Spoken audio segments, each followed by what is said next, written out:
Going on, everybody? Welcome back to another episode of Steelers Breakdown. Nick Faribaugh here with you guys as always. Today, I want to talk about a few things. We'll get to Chargers Steelers and talk a little bit about. Well, I think this is a chess match that we kind of know what the teams are like, but we kind of don't know what the teams are like. But first of all, I promised you guys we would talk Broderick Jones. The fact that Broderick Jones talked today only reinforces my belief that I want to talk about Broderick Jones, so I'm going to talk about Broderick Jones. So obviously, Broderick Jones is now the team's swing tackle. Troy Falatano will start at right tackle. Dan Moore Jr. will start at left tackle. That is set in stone. Broderick Jones is not on the bench for the rest of the year. That's not, 100% going to happen. It could, but Broderick Jones can also certainly earn his starting role back at some point. Whether that's due to poor performance from anyone else, injury, good performance from him in practice, all these things can kind of come into effect. So Broderick Jones said a few things today. One, he wasn't a huge fan of the rotation. He feels like Troy Falatano, if they felt Troy Falatano earned that, Troy Falatano should start. I think that's pretty fair, all things considered. Second, he's really hated the tape from the Broncos game. There's no doubt about it. Three, the elbow brace is now off. It's a smaller brace now. It's much less restrictive of his movements. So that's good news for him. Four, he didn't really feel like he was in a rhythm. There was a lot going on with Broderick Jones and a lot of bad in that, right? Here's the thing about Broderick Jones, and all these answers make sense. The rotation never did make sense. The tape was ugly. The injury isn't helping things. All these things are true. The Steelers and Broderick Jones both have themselves to blame in different areas. We've talked at length here about how the Steelers flip-flopping him, a raw tackle that needed to have his technical base reworked from the ground up. Switching that guy mid-year to right tackle full time was a disaster. It's not that they switched him; it's that they didn't give him one spot to just sit down at and learn. Troy Falatano has only played right tackle. You look around the league at guys that have flipped sides; those guys have only played that side. So if you were gonna put Broderick Jones at right tackle, that's fine. Just put him only at right tackle. He doesn't need to do both. And I think that's where a lot of the development hit comes in. It's not the fact that, yeah, is he a natural left tackle? Sure. Would it be ideal for him to play left tackle? Sure. But if you wanted him to be a right tackle, that's okay. You just need to make sure he only plays right tackle. Right now, he's still playing both sides. He's their swing tackle, so that's naturally going to happen. But I'm not sure he's going to be able to rebuild that base. I'm not sure he's going to be able to learn, one side or the other. Because certainly, if he gets reinserted into the lineup, barring injury, he would expect to be at left tackle. So we will see where that goes. But Broderick Jones, right now, you go back to the tape. And when we went over the whole offense yesterday, I didn't really go over Broderick Jones because I wanted to talk about the Denver tape. Man, I think he has just gone down a spiral right now, getting in his own head. I said this on Tuesday. I think he's overthinking things.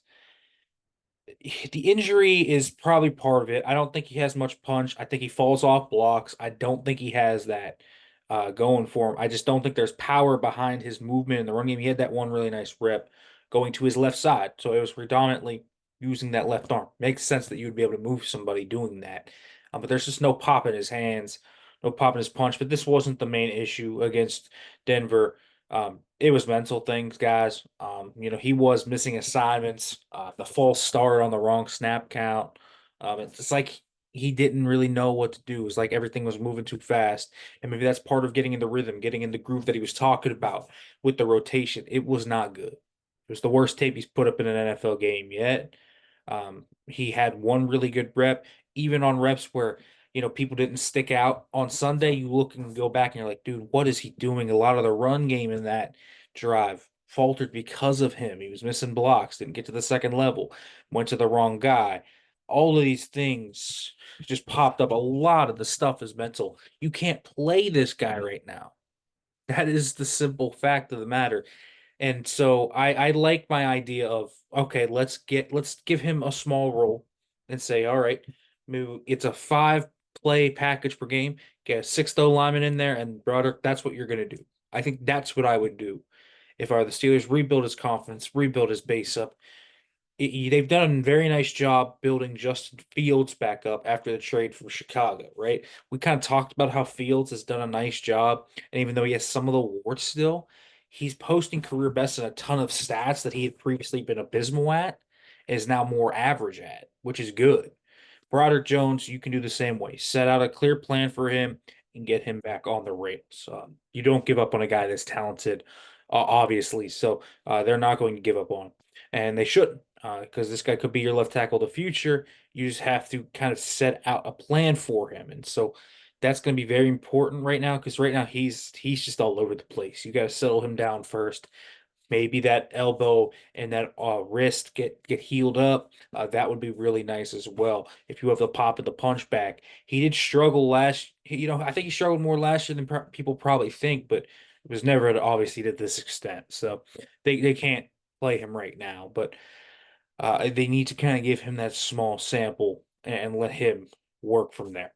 All right, let's switch gears from Broderick Jones and let's go to the Chargers. So, folks, this feels like to me a game where you feel like you know a guy and you feel like you know the teams, and maybe you don't. It's only week 3, so you're kind of going off 2 game sample size, which is still not a huge sample size to go off of. But right now, the Chargers appear to be a run heavy team, a great defense, and the Steelers appear to be a run heavy team with a great defense. Chargers' run game is much more successful, averaging 198 yards per game. But it's been very similar. And here's the thing: you're going to have tendency breakers this early in the year. The Steelers, in particular, the one thing I'm interested to see as this goes on, how do they break tendency? The Steelers have been a very, very, very heavy zone running team this year after being pretty heavy gap scheme team down the stretch last year. They mixed a lot in. I think they're like 74% zone right now. It's a lot of zone. Now they mixed in some gap stuff. They did against Atlanta. They did a little bit against Denver, right? I think they ran 4 or 5 of them. So not much.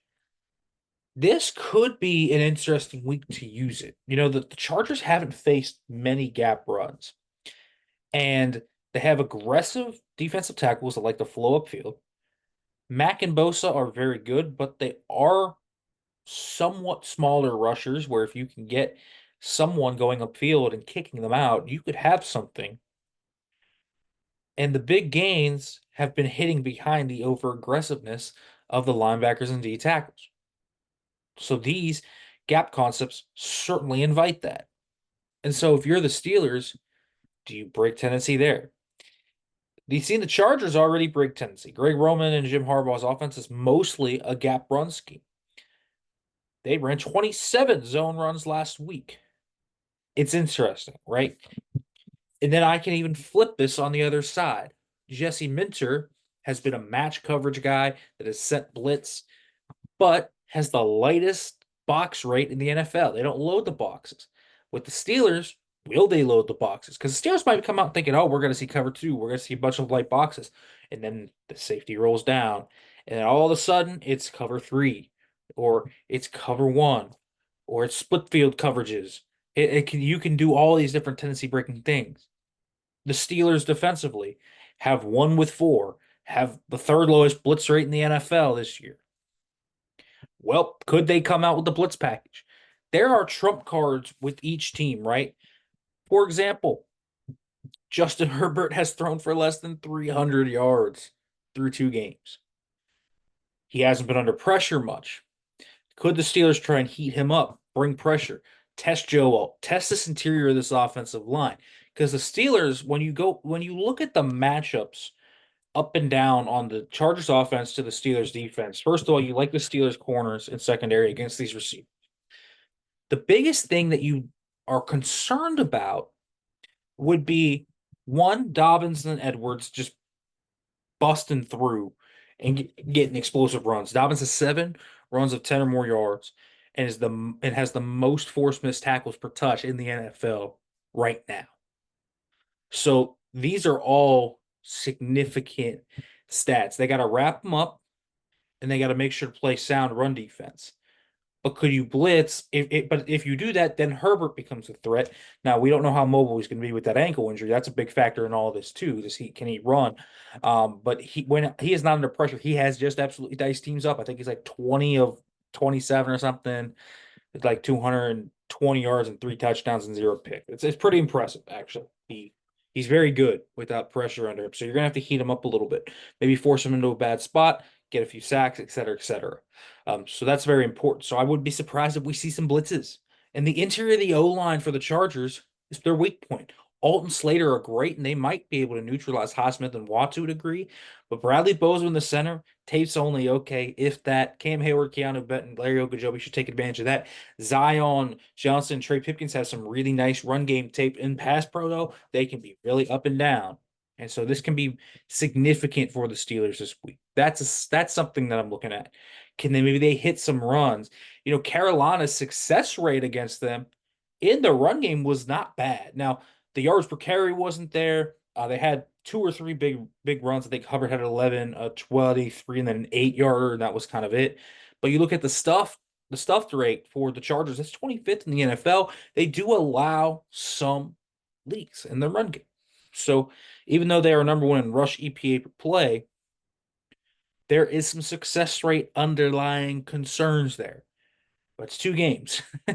So we'll see. Can the Steelers maybe get a little bit of a run game going? I think that's going to be something to look at because the stats bear out that maybe there's an opportunity here to hit that part of the team. Certainly, you think you can maybe hit George Pickens, but there's a lot of tendency breaking, I think, that goes on. So we kind of know these teams, but we kind of don't know these teams because I just mentioned all these different stats where these teams are at the extreme poles of where they are. And 2 weeks in, it's such a small sample size, folks, you can't trust. And so this is going to be a really fun game. I think we're going to see some tricks pulled out of the bag by both sides. I think you're going to see a little bit of tendency breaking in this game. All of that comes together to create this really fun matchup, which I think is actually going to be a really close game, a really good game.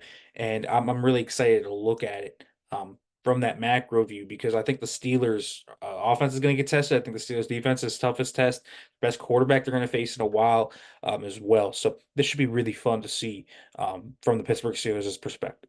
All right, folks, make sure to like, comment, subscribe, turn on the notification bell for more. If you are listening to this on a podcasting platform, make sure to leave a review. Thanks for listening, everybody. Be back tomorrow with more.